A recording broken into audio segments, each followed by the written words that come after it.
Les années 50 vont marquer un tournant dans l'histoire de la radio, porté par un autre bouleversement, celui de l'industrie du disque.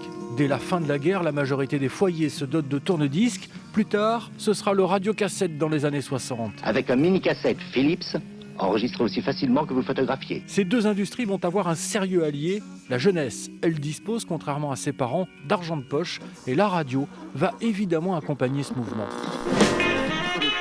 C'est Salut les copains qui apparaît sur la toute jeune radio de la rue François 1er. Et la riposte ne se fera pas attendre chez sa concurrente de la rue Bayard, pas encore RTL. Balzac 10 deux fois. En 1963, elle dégaine Balzac 10-10. Alors on va bien entendu commencer par de la musique, avec le Dave Clark 5, Glad All Over. Balzac 10-10, diffusé le dimanche soir de 17h à 19h, apporte un ton nouveau pour la première fois sur l'antenne de Radio Luxembourg. Les animateurs se tutoient. Très franchement, que penses-tu du yéyé britannique ? Le yéyé britannique, mais moi j'aime beaucoup les Beatles. L'émission est animée par Jacques Garnier et Philippe Adler.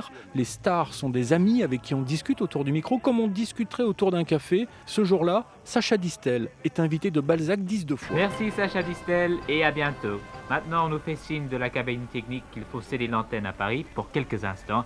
Alors à vous les studios de la rue Bayard. Il faut attendre 1966 pour que le coup de génie arrive. La radio décide de recruter un animateur d'une radio pirate installée sur un bateau. Une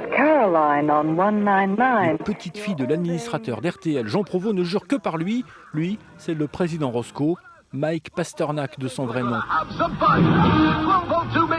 Il ne parle pas un mot de français, qu'importe. On lui adjoint les services d'une star de la radio, Sam Bernett. Il écrit en phonétique les textes que Roscoe devra dire à l'antenne. Mesdames, messieurs, dans les ondes moyennes, sur tout le territoire français et plus, vous écoutez le président Roscoe, le plus bon, celui qu'il vous faut, celui qui marche sur l'eau. Il est le premier DJ à officier en France. Il n'a qu'une exigence, qu'on lui construise un studio identique à celui qu'il a sur sa radio pirate, Radio Caroline. Un studio automatique, plus de vitres de séparation. C'est l'animateur qui pousse les boutons.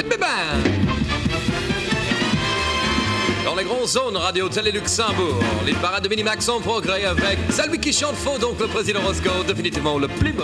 Pendant 2 ans, Roscoe va faire découvrir à la France un son nouveau, celui de la pop anglo-américaine, et utiliser des jingles à outrance.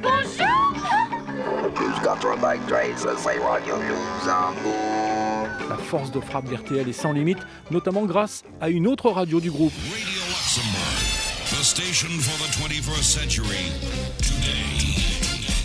Installée à Londres, la version anglaise de Radio Luxembourg, c'est la radio préférée des Beatles.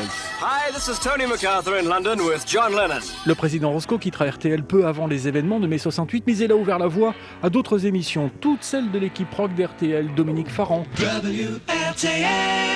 RTL 3345, les grandes nouveautés du disque de cette semaine. Bernard Chu, Jean-Bernard Hébé, Sam Bernett. Archu. C'est parade WRTL avec 2 entrées cette semaine. Georges Lang. Bonjour, c'est Georges Lang. C'est WRTL, 14h-18h. Et Francis Zégut. Mais ça, c'est une autre histoire. Radio Luxembourg.